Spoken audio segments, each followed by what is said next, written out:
And we're back. We got another one. New week. Not new month just yet, but this is Epic Lunch and Learn, episode 36. And we have John Andrade and Vince Bertocchini with me. How you guys doing? Good, man. How you been? Hanging in there. Bears eked it out, so that was good. Glad you said eked it out. We'll take the win. It is what it is, but it Definitely left a lot to want. And like, geez. We go into the bye week at 2-2. Green Bay lost basically tied, so that helps. Yeah. And Minnesota lost. They tied 40-40. Crazy. Yeah. Oh, crazy. wow. That's the new rules, I guess. No, yeah, I didn't see that. I mean, look, take a win wherever you can. It is the NFL, right? So, as they say, not for long. So the bye week, I would say that, as a player, I would want to be working on my skills, but I guess they'll have to get away and rest, right? So. Well, we know they won't lose next week, at least. Yeah, that's good because they don't play. But with that being said, at least the coaching staff showed the ability to make a change in the middle of the game by what they did with the offensive line. I saw that. Yeah. Because they flip-flop players, right? And they realize, like, wait a minute, we're getting beat. We need to do something about it. And you switch someone in, and it worked better. So that's coaching, which is good. But still, we had 4 interceptions yesterday. Yeah, 4 turnovers, like our end, like positive, like for us, right? And we were +3 on the plus minus, yeah. And we were still losing in the fourth quarter. That is a problem. Yeah. Right? Yeah. You cannot continue to kick field goals when your defense is giving you the ball in short yards. And I'm joking, John, because I do this with Dante all the time. You've got to still be more aggressive. Like, he had a good game in the second half, but he had a lousy first half game. Yeah. Well, it's hard to have it. It's hard to have it when DeAndre Swift is going negative yardage, right? True, and Crosby's up in your face and everything else that was going on, right? But we're 2-2 against probably the bottom 4 teams in the league, right? That doesn't help, right? That doesn't help.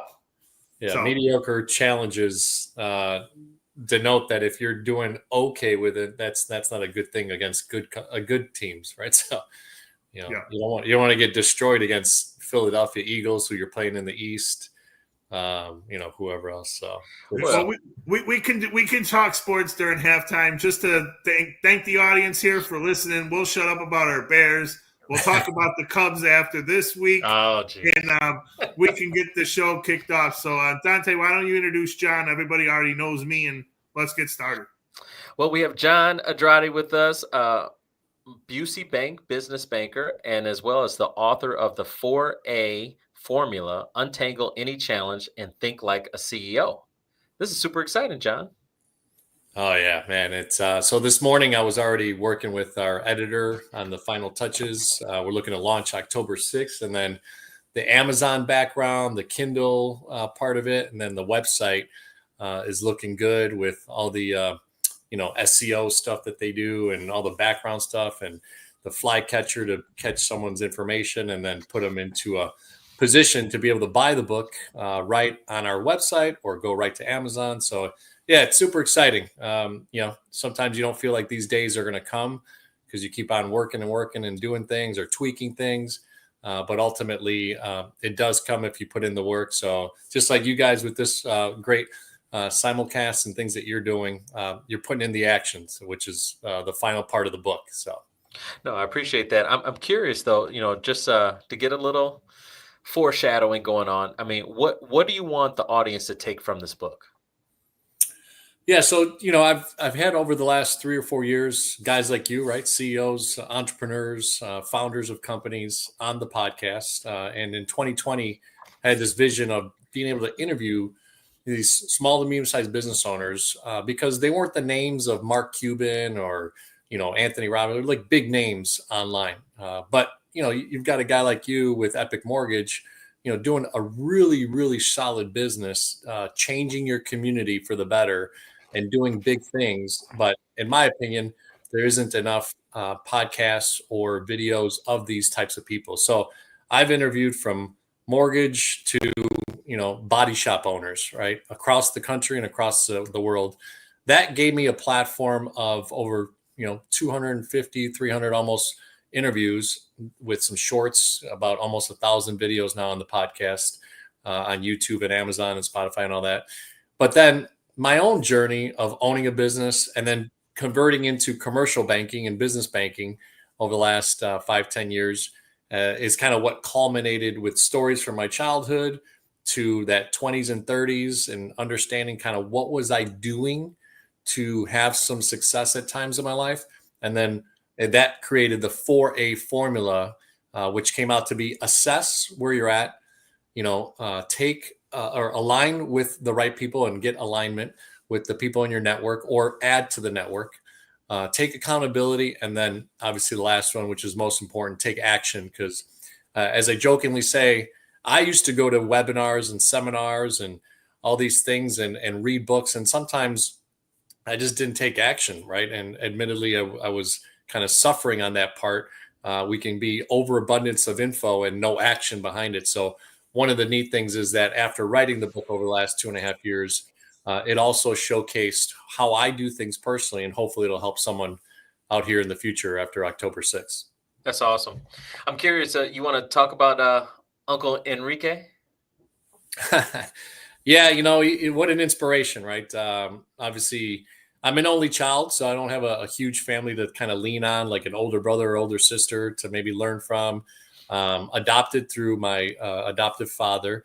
My birth mother is Colombian background, and then she had 2 brothers older, and she was like the baby. And certainly, if you hear her backstory, she was definitely the baby. Treated by her dad, my grandfather, and all that stuff. A little bit spoiled, but when she came to America, humbledness, because in Colombia they had pretty decent money. But my Uncle Enrique is kind of the figurehead of the family, right? As they say. So when I was little, to bring him up, I knew kind of my life, right? Condo living, small to whatever, middle class, lower middle class style, I would say, in Bensenville, Illinois, and Melrose Park, Illinois, and these types of places. And then I go to Colombia, and he's got 3 or 4 maids for all different types of things. One that cooks, one that cleans, one that does this. And my cousins, the older ones are driving Mercedes and nice cars, and they live in a really nice place. But what was more impressive than that was, at a young age, I saw his character and the way he stood and commanded respect. When he went to his office, I got to tag along, and people loved him. They call it in Spanish, Don Enrique, Mr. Enrique.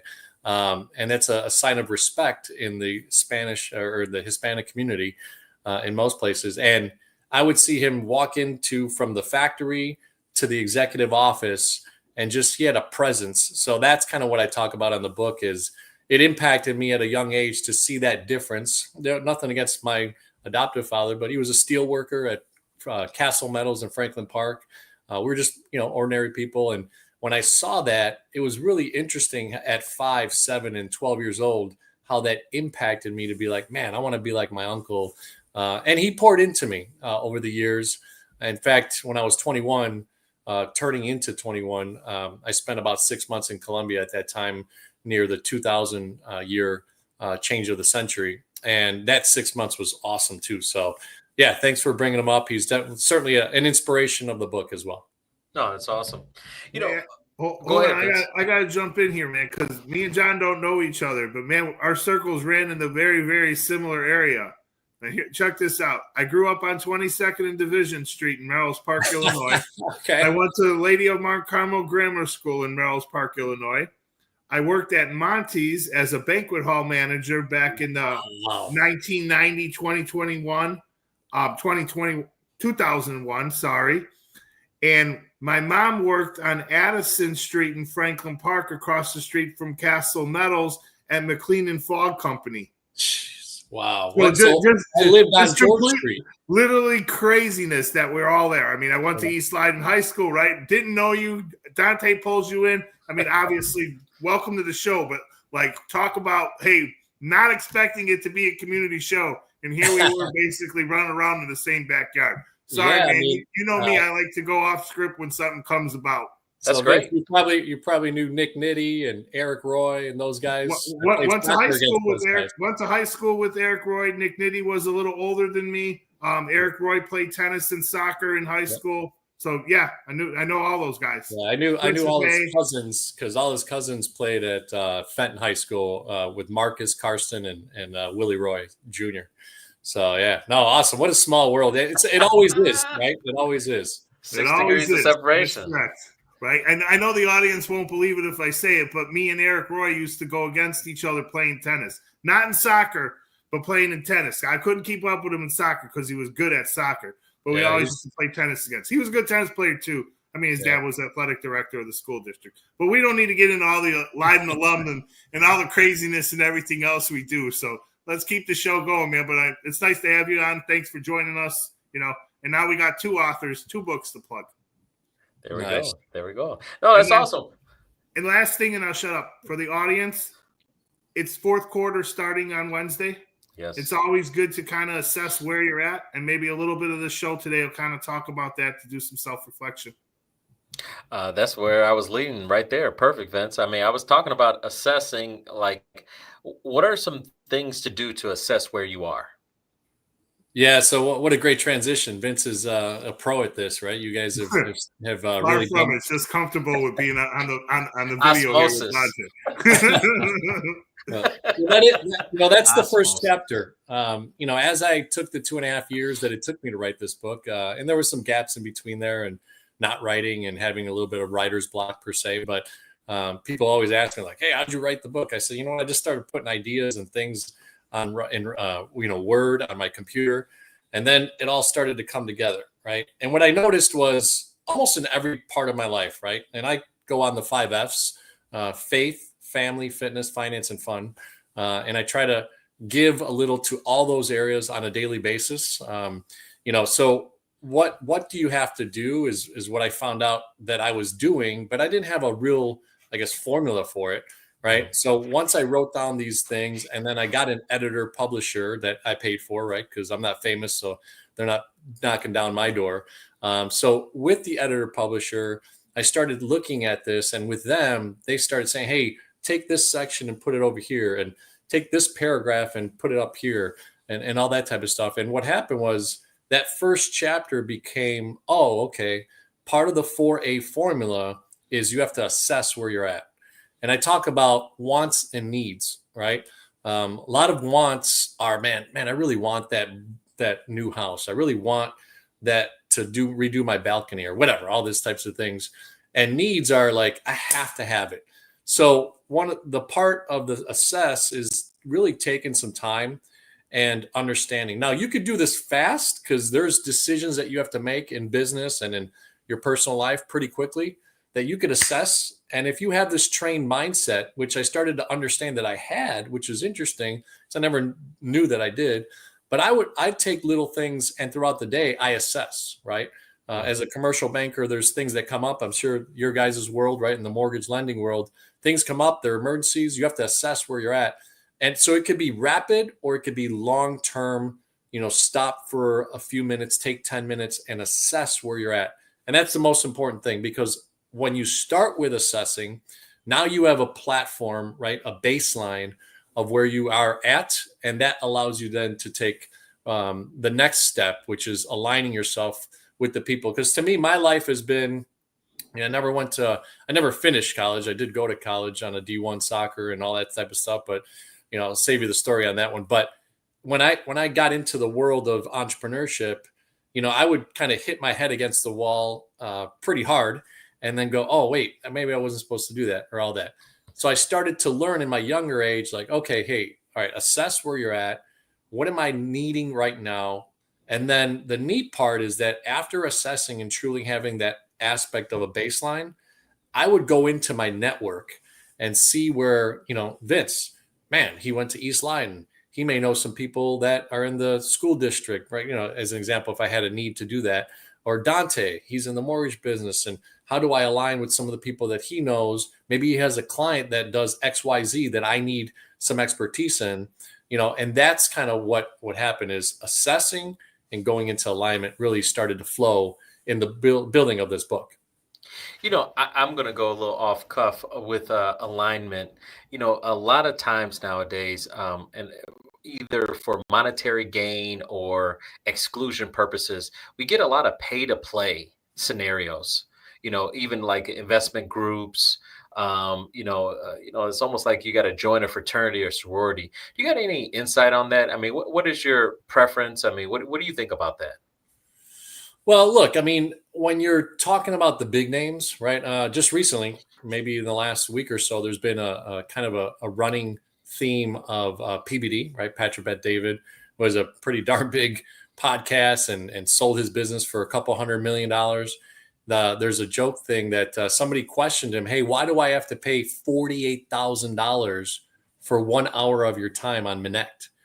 And he said, access costs money, right? Mm-hmm. So I would say when you've proven yourself and you really have receipts, then, hey, I mean, it is what it is, right? Like I'm trying to actually get on Brad Lee's podcast because one of my buddies in Vegas is really good friends with him. And it was interesting. I texted him like, hey, I know that you know Brad Lee. One of his guys called me, and it looks like maybe a year and a half from now, I might have a glimpse of a chance to get on his podcast, right? And I said, hey, can you get me in? So, and from the text chain, it literally showed Bradley's like, hey, man, I appreciate it, but, I'm so busy. We have a process for everything. If he wants to pay, 15 grand, or I forgot what it was, 15 or 20 grand, then I could push up the schedule for him, right? But in a small fashion, I get it, because here's the thing. So my podcast, right? We don't have millions of subscribers by any means, but I've gotten a chance now where on Thursdays and Saturdays I record, right? So right. Then the bookers that I've had for the last year and a half, send me emails like, hey, we saw your last episode with Dante and we loved how you talked about mortgages. Well, I've got an expert in blah, blah, blah, right? Sure. And so I sent them the Calendly and all that stuff. So this is what happened in a very small level from my side of things, right? So the booker sends me an email, says, hey, I looked on your calendar. You don't have an opening till November for a Thursday slot. And I said, okay, yeah. I go, yeah, the calendar's, filling up quickly. And, our one episode a week is now backed up till November as well, because we have a plethora of interviews that are already in stock and edited and everything. So they're like, hey, this guy that wanted to be on a podcast would like to, kind of be earlier. Is there any time slots that you can? So I sent them basically a reply like, hey, look, I have a consulting side that for $250, right? Not 10,000, but for $250. Yeah, I'll find a time for 1 hour for $250. And he said, so when he replied back, he said, hey, thanks so much. We booked for November 13th. So look, again, I think for my time, people, I don't have that type of cachet and name. But for those that you want to get in their circle, we have to pay to play, right? That is the game, and people have figured it out, right? I know Minect and some of these other tools, and going to, even going like to Mega Success with JT Fox and WealthCon with Ryan Pineda. Like you have to go to these things and know the effort, right? So that's the difference, I think.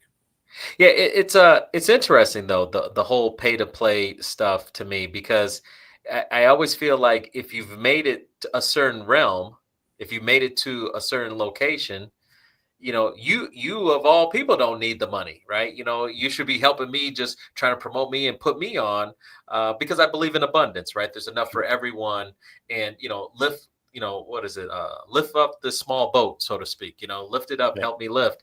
All boats rise with the tide, buddy. Thank you. All boats rise with the tide. Yeah, they rise with the tide. Yeah. But but you have this situation where the big boys are like, well, pay me money, and it's like it almost perpetuates their success as they're getting this newfound money of everyone paying them money just to get on their platforms, with no guarantee that that's actually going to, take you to a level. If you were able to get on Brad Lee, that's a great achievement for you, but we don't know what's the end result of that. For sure. Well, and I would say this. I mean, ultimately, we all control our own destiny, right? 100%. So I would say, me, you, Vince, man, we get big enough, then let's us be the bar that is set for giving back, right? Correct. Well, like Uncle G, right? Grant Cardone, he does all these free seminars. Now, ultimately, he's trying to sell you stuff, on a Saturday or Sunday when he does real estate stuff or whatever. But I think that's his way of being super successful. And on a Saturday and Sunday, he's still grinding out and having, 2,000, 5,000, 30,000 people on a webcast. Sure. So I would say, I would challenge us, right? Not to be too bold here, but I would challenge us. Let's get to that level and then give those free times. But I think what you'll notice is, I'll give an example. We went to Montana about a week and a half ago. And the night before, I was closing a commercial deal with a gentleman that is worth $300 million, right? Mm-hmm. And it was interesting because to make it easier on him, being my client, which he could have chose any bank to do it with, but we got referred in through a special center of influence of mine. I went and got the closing paperwork and went to dinner with him out in Glenview, which I live in Naperville. So that's like an hour and 20 minutes or so, or, it's a long drive. But sure. My point is, like, to me, I may have a little bit of a different mindset in that because I'm seeing that in that scenario, I've got to do something that's a little bit different to get sure. into this guy's space of time. So that's what I did is like drove out there, paid for dinner. He didn't expect me to pay for dinner, but like that was little things that I did. And now hopefully that builds that alignment now where I can ask a guy like that, hey, do you know anybody? In fact, I promoted one of my friends that I've had on the podcast. He does branding with Lunar Branding. And I happen to have the pen that he signed it with. I say, hey, keep the pen. Your new company that we're doing part of this loan for, if they ever need merch, I'd love for you to, check them out and use them, Lunar Branding, right? And he looked at it. He was like, he liked the pen. And a guy like that worth $300 million, right? He's like, oh, okay. I planted the seed. So I guess it's just different ways and different things. But I agree, man. Let's get famous and big, right? To bigger levels, and then we'll set the bar of how to give time back. Yeah. It'll be a good problem to have. Let's just say that. The only thing I want to add to that one is, like John said earlier, everyone's got a podcast, right? And at the end of the day, right, everybody, this is a new way of marketing. That's what it is. This is the sales calls. These are your marketing budgets. This is what it is. Yeah. But you still gave it that personal touch by going back and having dinner with a client. Yeah. Yeah. No, you got to keep on doing that stuff. So all the AI in the world is not going to change that. We're all humans, and, we like to break bread and be in community and stuff. So hopefully that doesn't change, and we're not just stuck in some VR world. VR goggles. These are readers. They will never be virtual goggles. Hey, all right. So let's go to number 3. Obviously, accountability is a huge thing you talk about as part of your 4A formula. Accountability. Are you suggesting in the book, am I going to read about accountability partners or just accountable to yourself? Partners, looking in the mirror, and then mentor-mentee section. So, over my lifetime, I've had 3 or 4 different people, and I picked 2 of them that are still in my life. One of them was the body shop owner I shared with you that I interviewed, about 30-something year friendship now, or 25-year friendship. And I met him at around 19, 18 years old. And he's still a great friend. He's like an older brother. He's 20 years older than me. So he's almost in his 70s. And truly just blessed to have him whenever I need something or part of my faith has fallen and I want to ask him some things, or family-wise. He's got 3 daughters just like me. So he led in front of me to have 3 daughters. Then all of a sudden, ironically, I had 3 daughters. So he's been a sounding board. So part of accountability, in my opinion, is the mentor-mentee side, right? Like you said, accountability partner. Part of it is looking in the mirror, right? Ultimately, like Jocko Willink said, the Navy SEAL, extreme ownership. If you don't do that in your life and you're just blame gaming people like, hey, I live in this environment, I grew up like this, or people don't give me a chance. probably because you haven't knocked enough doors or called enough people or emailed enough people to knock that door down. So accountability is a big one. Now, it's been talked about through many, many books out there and many YouTube channels and stuff like that. So I don't think I'm revolutionizing accountability, that chapter, but it reminds you after you assessed something and then you aligned yourself with the right people and the right contacts, that ultimately still comes back to you, right? They say, right, when you're pointing a finger, you got 1, 2, 3, 4 fingers pointing back at you. That is part of it, is that, the accountability side. Ultimately, when I look in the mirror from all the things I've messed up in my life, and there's been plenty, I ultimately, it's my fault. And what can I do better now today and take action today? I'll just be personal. Dante and I are working on a mortgage. He found something in my credit recently that I had no clue about. But Dante, you gave me some action plans. Boom, I took action, and now it's being repaired. I already saw something in my LifeLock that said, "Hey, your credit score has been updated." So interesting how I didn't know anything about it. I could have been like, "Oh, that's BS. What the heck? I didn't know about this. Hey, can you still give me a mortgage the way that I want it?" Well, no, you set the precedent. You said, "Hey, this is what's going on in your credit score. Your wife's awesome, but you're slugging everything down here." And I took action based on the stuff that you gave me. And if I wouldn't have been aligned with you, and you wouldn't have shared that information with me, I would be clueless and not knowing what to do and do it the right way. No, I appreciate that, and accountability is important, and I love that. I actually went ahead and I just hired a new assistant, and I talked about accountability. I said, "You're my accountability partner. You got to make sure I'm on task doing what I need to do."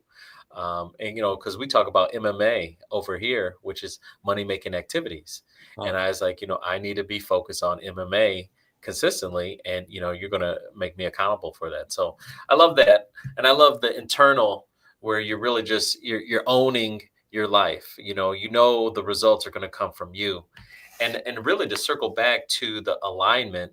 One of the things that I found just in my life was, we sometimes, when you're not at the table, you always want a seat at the table, and you're just striving so hard to get a seat at the table. And then the further along you go, you kind of realize you just have to make your own table, mhm. and then you'll have a seat right there. And that was kind of my realization, probably about 6 years ago, when Epic Mortgage was created, was that I wanted all these things for another company, and they weren't going to give it to me, and now I just have to make my own table, and now I have that seat where I want it. So I say that to say, um, alignment is good, and I definitely agree with you in getting with the right people, but at the end of the day, make your own table, and people will come. Yeah, and then you become the alignment source, right? Exactly. So it works. It works both ways, right? Either you are the alignment source, or you reach out to your network. But I love that side. Vince, any feedback on that? I'm going to throw a little joke out. We're all good on that one, but the table's going to get moved around pretty soon, because after you took Dante's advice, the credit score is going to be higher than the wife's, and you're going to get a new seat at the table, right? Nice, nice, nice. I love it. So let's talk about action. Now, obviously, action, is simplistic in form, but there's more to it. Are we setting a timeline for this action? Yeah, they have these things called SWOT, right? SWOT analysis, or timetables, and putting things into categories. There's a lot of great books, seven effective habits of wealthy people, or whatever Stephen Covey is. But he talks about like A listing things, B listing things, and stuff like that. So you're always going to have to get back to, hey, okay, I just learned something. I read this book called The 4A Formula. Great. All right. Now, if I'm going to truly take that formula and put it into my life, for the faith, family, fitness, finance, and fun side of my life, like, what do I do? Right. So, that's part of it. And each chapter, what I have is also a QR code at the end of the chapter, where I do a video. It's probably 4 or 5 minutes long. It tracks you right back to a video of me talking about that specific chapter and getting even deeper than the book. And I think the book gets pretty deep as well, but it challenges that person to act on that chapter. So action is each and everything that you're learning. What are you doing to take action? I told a personal story right now, right? Like, you found a couple things in my credit score that I didn't realize that was on there. I literally made that call as soon as we were off the call. I arranged some things, I took care of some things, and now that's going to be, enacted. So I think ultimately action comes down to, yes, putting a framework around you that you could say, hey, by October 15th, I want to do this, or, 2026 X. And that's what I had to do even to finish this book, right? My editor, publisher said, hey, we've been kind of going around for a year. You paid us a year ago to do this, and you still haven't finished. And all of a sudden, by March of 2025, I literally was done with the book. And then what happened was from March, April, May, June, July, and August, I took the next few months as they gave me the framework to it.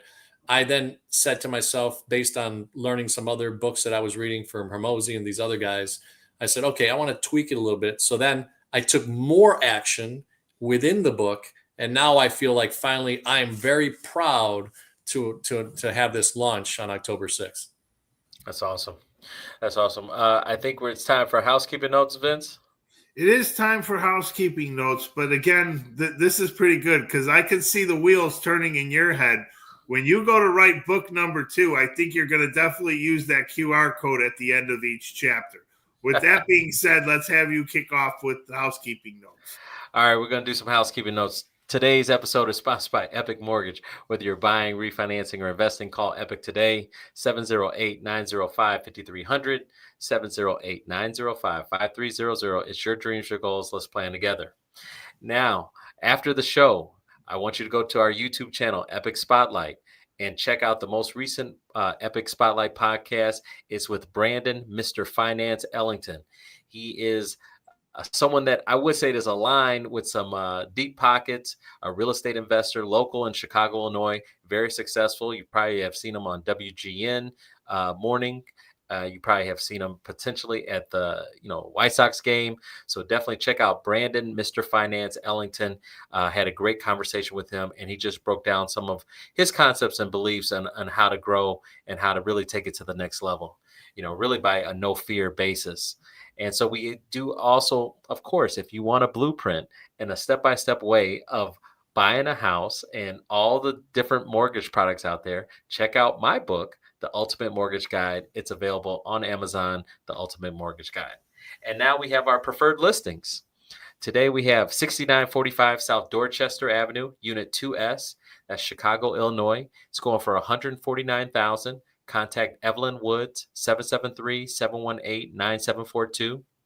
We have 548 East 50th Street, Unit 3, Chicago, Illinois, going for $269,900. It's a 3-bed, 2-bath condo. Contact Jessica Roberson at 708-518-8120.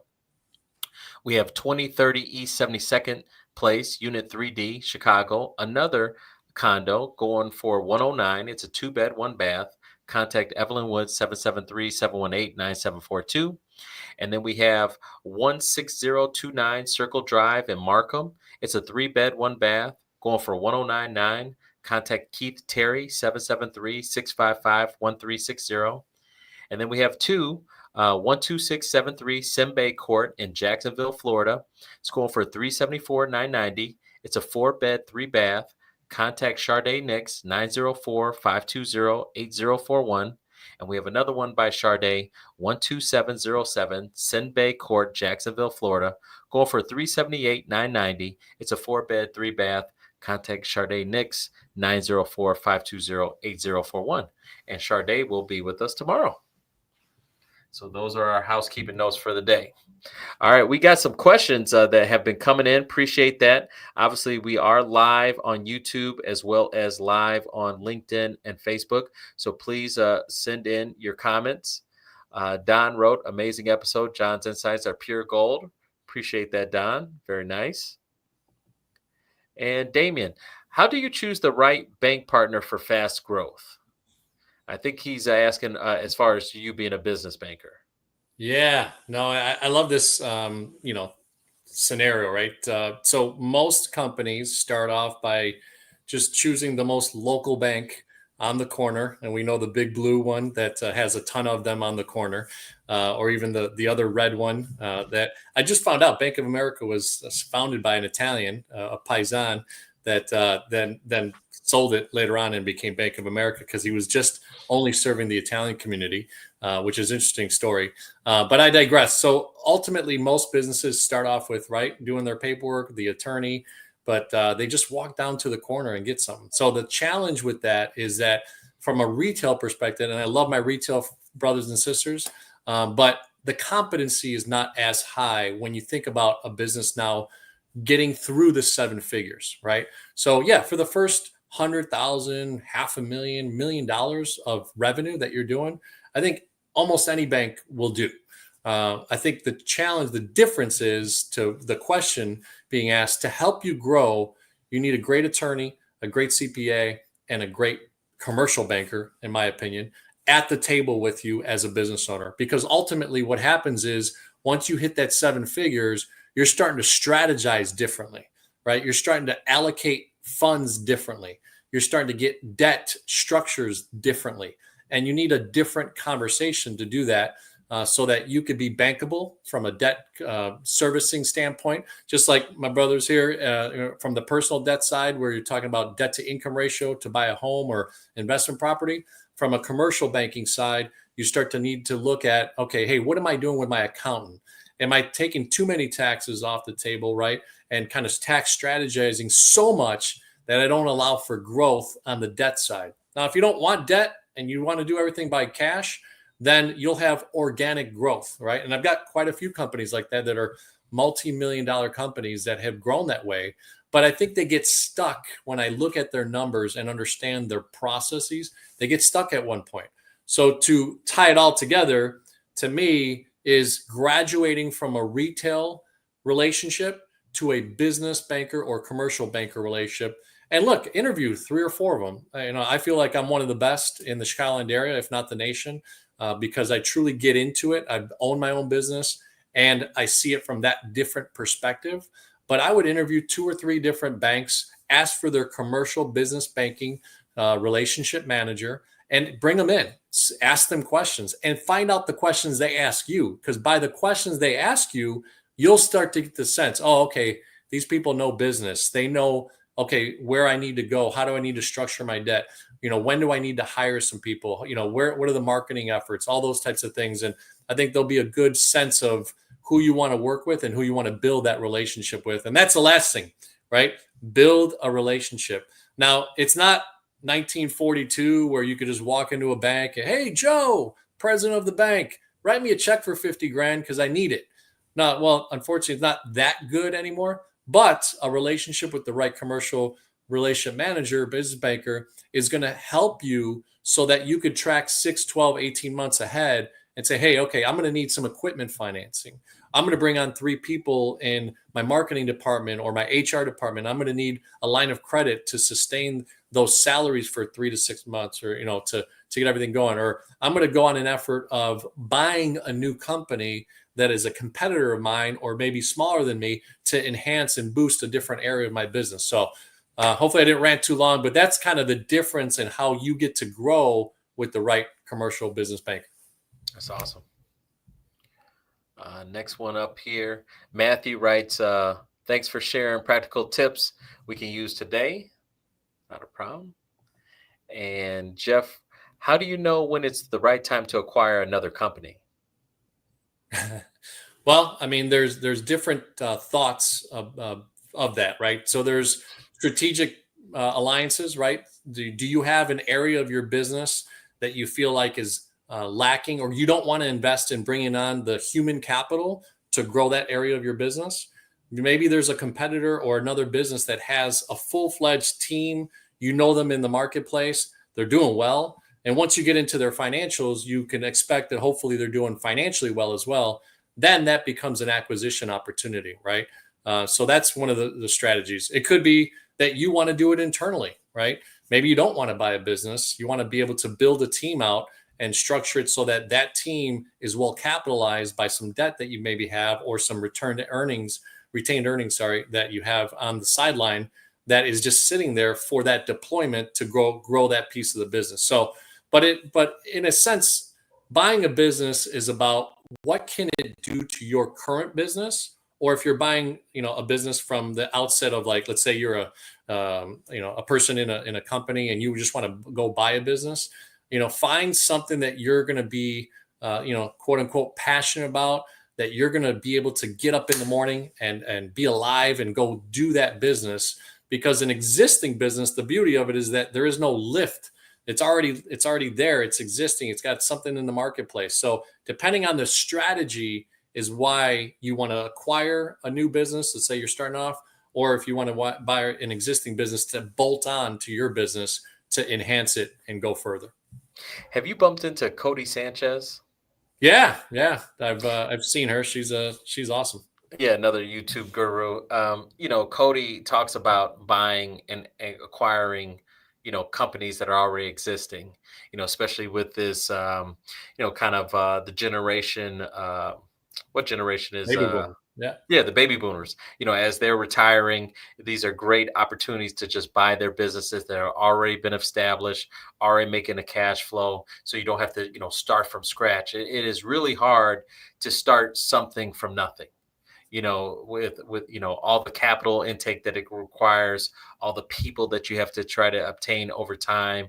And I look at this question is kind of interesting because I see it, another way of saying is, when do you know when it's time to scale? And there's never, when I talk to other people and other businesses and business owners, there's never like this number.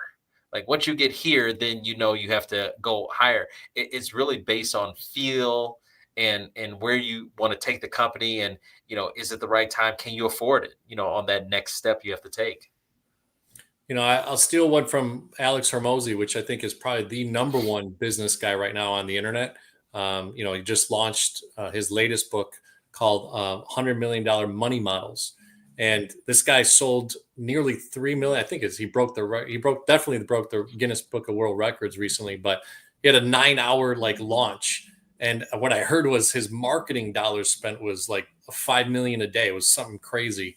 And he sold his book, but in the book, which I got, it was interesting. I'm already reading about some of the things, the way he looks at it strategically of when to grow. And he talks about supply and demand, right? So the demand is like, do you have enough people interested in your product or service? But the supply is, like you said, maybe, do I bring on 2 human beings, or do I enhance it with AI now? Like, can I take a piece of my business and AI proof it so that when that demand comes in, we can supply the people to service that, or the tool to service that? So there's definitely a lot of unique ways to grow. But yeah, I mean, to answer that, the original question, I think it's ultimately about what your strategy is, and sit down with a great commercial banker and a good accountant and a great lawyer. And I think that's a good combination to start with. Contractual attorney or real estate attorney? What type of attorney?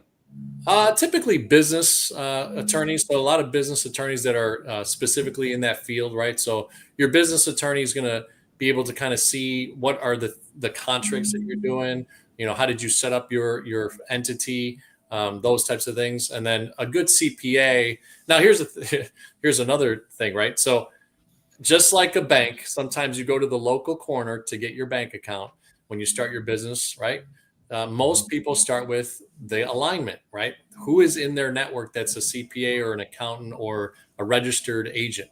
Well, those people, if they're kind of small and they're doing your taxes per se on a yearly basis, that may not be who you are able to grow into, because they may not have the capacity. So mid-tier firms, the Porty Browns of the world, those type of CPA firms, they're not Deloitte, which is big time, but Porty Browns, those mid-tier ones, is when you start doing 7 figures to about 10 million. You really want to consider anywhere from $1 million to 10 million, stepping up your CPA game. And again, some of my smaller CPAs may get mad at me, but it's a matter of resources at that point. Like, who can help you strategically, not just take a look at past numbers, but who can help you for long-term numbers. Forecasting is more of a CFO role, which there's a lot of fractional CFOs. So again, I think around $5-10 million is when you start to think about these people and services that you could bring in to help enhance and grow your business. Got the next one here. Richard wrote in, how do you keep control of your business when bringing in investors? That's a good one. And I'm no expert at this, right? But I have had partners in businesses that I had prior. But from what I've read and what I believe there is, if you're talking about, let's say, hey, you have an investor come in and a certain evaluation is tagged to your business. So let's say you're doing $1 million, you want to bring in an investor instead of getting debt from a bank. You may bring in an investor at, call it $500,000, right? Well, that's half of your revenue, but is that truly half of what the evaluation is? No, probably not, because what happens at $1 million, as an example, let's say you're 10% EBITDA. So at $1 million, you're actually bottom line making $100,000. If you multiply that for a multiple, that could be in your industry, might be 3, might be 7, might be 10 right now in SaaS or something like that, which are bigger multiples. That's how you start to determine, okay, well, what percentage of money comes in? I mean, take a look at all the Shark Tank episodes, right? They talk about, all right, hey, for a $500,000 investment, I'm only going to give you 3%.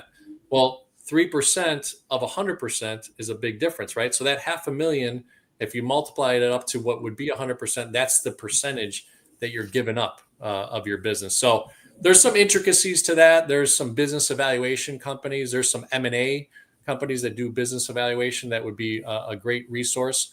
But in order to not give up too much, you should know kind of where your EBITDA is and where you want to go. But I will say this, I mean, in my opinion, right, like Jeff Bezos and Mark Zuckerberg, they only own a fraction of their companies, but they have total control. So that's where the lawyer, an accountant, and a commercial banker could be essential. If you're a 3, 5, 7, $20 million company, you're starting to look at investors to go to the next level, and that's your strategy for capital, then get around that core team and say to yourself, what is the most that I would give up? And am I structured correctly legally so that I don't lose control in voting rights and preferred stock and those types of things? So again, I don't want to get too into the weeds of that because that's not my expertise, but that's the type of things you need to be thinking about when you're giving up control by investors.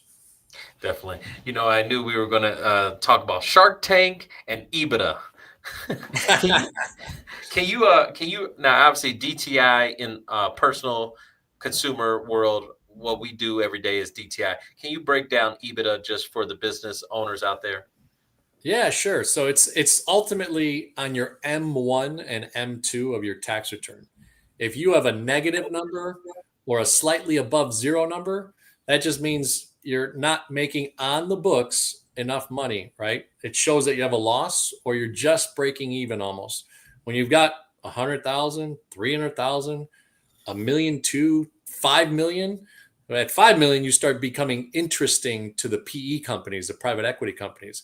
But yeah, EBITDA, earnings before interest, depreciation, amortization. Some people put a T for EBITDA, which is taxes for a component of that. But ultimately, if you look at your M1 and you and your accountant look at that, and every year you're strategically doing a negative number or a zero or very close to zero, the problem with that is you become unbankable because we're looking at you going, hey, well, they don't really make money. Now, could we earnings before interest, depreciation, and amortization? Depreciation and amortization are add backs.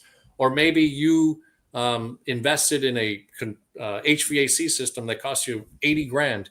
That might be a one-time capital CapEx maintenance that I could add back because I know next year is not going to be 80,000 again, right? Stuff like that. So that's the pure acronym. But look at that M1 and M2. And if you're strategically looking to get debt or investors, that's a specific part I would really strategize over the next 1 or 2 years. If that's your goal to grow, to be able to make that healthier and not avoid paying taxes as much as the strategy was before. Yeah, I feel like as a consumer, our mindset is always, I don't want to pay taxes. And so these tax preparers, I won't even call them CPAs, these just tax preparers have just slashed and gashed people's incomes. Could do it more prior to 2016, and then obviously President Trump came in 2016 and changed what, a W-2 employer could, or employee, could write off. and that changed some of the dynamic. But they still have this mindset that's out there that, to some degree, it's like you're killing yourself. And we see it on our side where, they don't qualify with their tax returns. And we have to, they've really, because of that, because of the tax repairs, I guess I should thank them and not complain. They've really kind of created this whole new alternative income system, where we have all these alternative income programs because of people that were just cutting their income and acting like they made $2. Yeah, it's the same thing happens in your business. I mean, it's ironic. Sure. It's the exact same way. And again, you could play that game for a certain amount of time or a certain amount of lifestyle that you want, right? Like, some businesses are lifestyle businesses. You get to making 150, 300,000, 350, you're fine. You're okay. You're good. And you can, as long as you can maintain it, I guess you're fine. But to grow, either debt or investments are going to be the fuel of that fire to help you, rocket ship that. So, got it. Got a couple more questions. Go ahead, Vince. I want to throw some out there. Maybe John could add to this. As businesses scale, how would you tell people, or what do you see that they're making mistakes on their return as they're not adjusting their returns to the growth or whatever series of structure that is? Does that make sense? Like, hey, I do my taxes this way. I write expenses off this way. But as my business grows, I know I need to start doing it this way in order to prepare for the next phase of where my business may go. Do you see people doing that, or do they kind of wait? Yeah, no, so that's a great question. And I will say, you mentioned fourth quarter and preparation mindset-wise of going into this fourth quarter. I actually love this time frame because I get even busier, in my opinion, because I start preparing people for 26 and 27. Because when I see these financials, I can literally say to someone, hey, if you do what you did in 24 and in 23, it's not going to work for what you're looking for as far as debt, right? You want $1 million line of credit. You want a $6 million commercial real estate loan for a building. You want to buy a company for $4.2 million. You need money on the bottom line to be able to have a debt service ratio of 1.2 to 1 is kind of an easy number to do.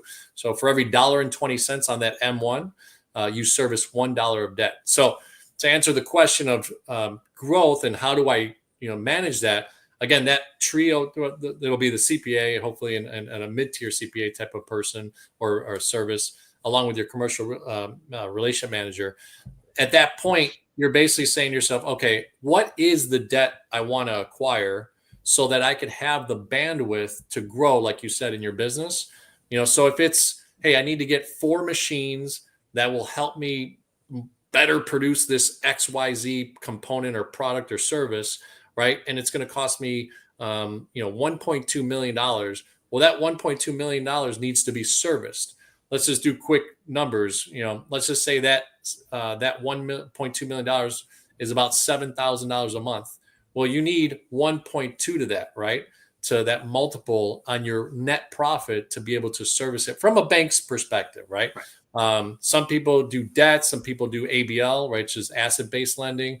So there's different components of how you can attack these things. But I think to answer your question is more about, hey, how do I strategize that if I've been declaring no money, right, or very little, how do I bump it up? In fact, I just had a client, I can't remember the industry offhand, but basically we're going to look at that strategy by the end of the year, because by March and April, they want to be able to be ready for me to be able to give them a loan. So I said, hey, this year, I need your EBITDA to go up to X.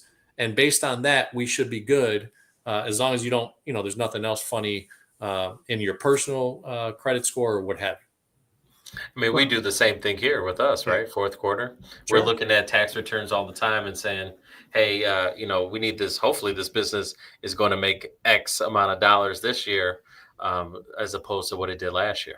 It's funny. You bring up the debt servicing role, which is basically, in our industry, we'll call it the DSCR program for an investment property or asset-based lending. So, obviously there's some correlation to that, but it's like kind of the same thing, right? The building covers the asset, the business. The building is the business. It Correct. Needs to rent roll. It needs to be that. And it's just more, like I said, it's just the planning, right? Because at the end of the day, if you are looking for commercial lines and you don't plan correctly, you're not going to be able to get that, where you maybe structured something and you could have did it differently.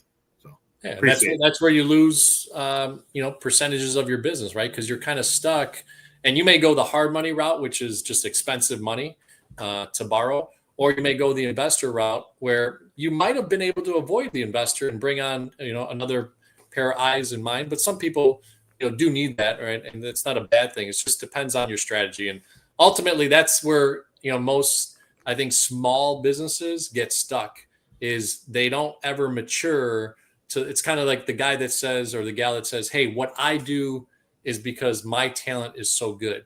And they don't know how to transfer that talent to someone else so that they can work on the business instead of in the business, right? When they work on the business, they got 3 or 4 people that they've started to bring in, and they have to pay a salary, hopefully, to, or what have you. They've managed that right, and they taught them the way of the culture of that business, so that now it becomes a multiplier instead of a stagnation part. You know what I love, what you talked about just a couple minutes ago, was the concept of, 5 million, 7 million. And you talked about some of the business owners might be okay with making 150,000, 300,000. And speaking of events in baseball, it's like asking a business owner, hey, if you want to continue to hit singles and you're going to be the next Ichiro or Pete Rose, knock yourself out. But, it's just, it might be harder to consistently be that consistent instead of, just really trying to knock it out the park, so you can kind of generate enough revenue to live the life that you want to live and not have to depend on, hey, I'm only going to stay in this box. And I think that it's almost unrealistic to think that everything will stay consistent for a period of time, 10, 20, 30 years. You might want to expand that box, give yourself more of an opportunity. Well, we do that all the time in the loan industry, right? Work on the business or in the business, right? How the business dies if I'm not in it, right? Because it's my business, right? Like, we don't scale the right way. Yeah. No, I mean, you guys have had an incredible run the last, 5-7 years, from what I know. Some of my buddies like you guys that have made a ton of money, but then, if you didn't scale it, or if you didn't put enough branding out there, if you don't have the type of strategy that in the low market side, right, where the activity is not going as fast, or as smoothly, then, there could be some troubles there. So I agree. So. Yeah. A couple more. Let's answer these. Appreciate everyone. Thank you so much. I mean, we have about 580 people listening right now on this. So really awesome. Man, it's incredible. So I really appreciate everyone. Is that one of the highest numbers? It is one of the highest numbers. We'll see. Hey, welcome to the show, John. Once a week. Yeah. That's good, man. I love it. We changed it to 3 days a week, and you're on it once a week. So we'll go from there. All right. Rochelle writes, what's one banking insight most entrepreneurs overlook? One banking insight that most entrepreneurs look. So look, every bank pretty much has the same stuff that we're all being able to offer, right?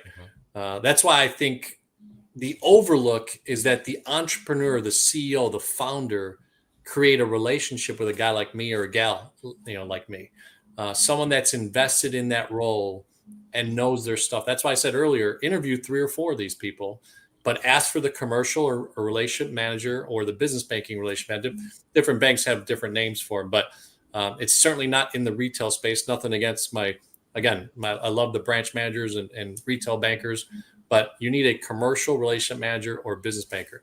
So what I think is ultimately missing is that continuity of someone that's did $500,000 and wants to go to $1 million, that did $1 million that wants to go to 5 million, that did 5 million that wants to go to 25 million, and so on and so forth, right? So to me, it's not about the products, because look, the big blue guy, right, the big monster of banking, they have the best technology, they make everything easy, super simple.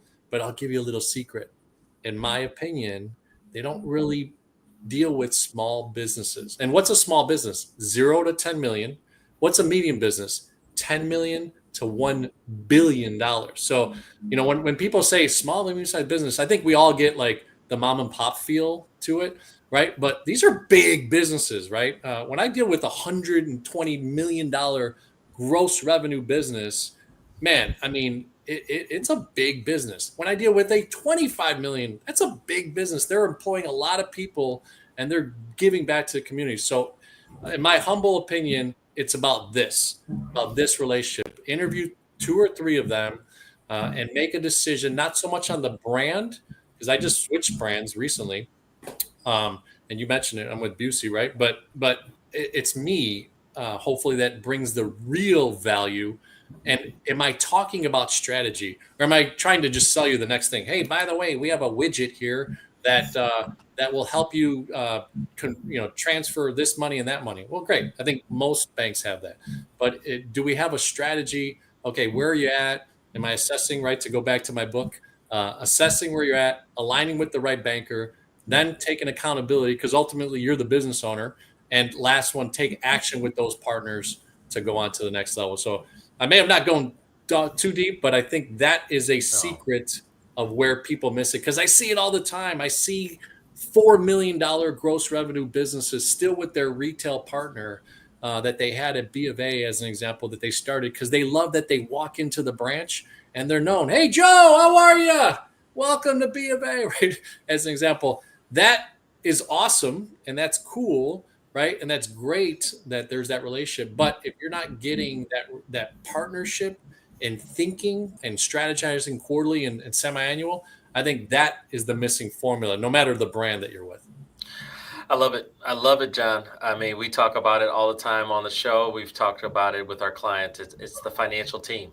We talk about having your own financial team, building a team around you. You know, in our world, in our space, you know, it's the realtor, the real estate attorney, the loan officer. You know, these are all people that need to be a part of your real estate team that's looking out for you, and they have to deliver value.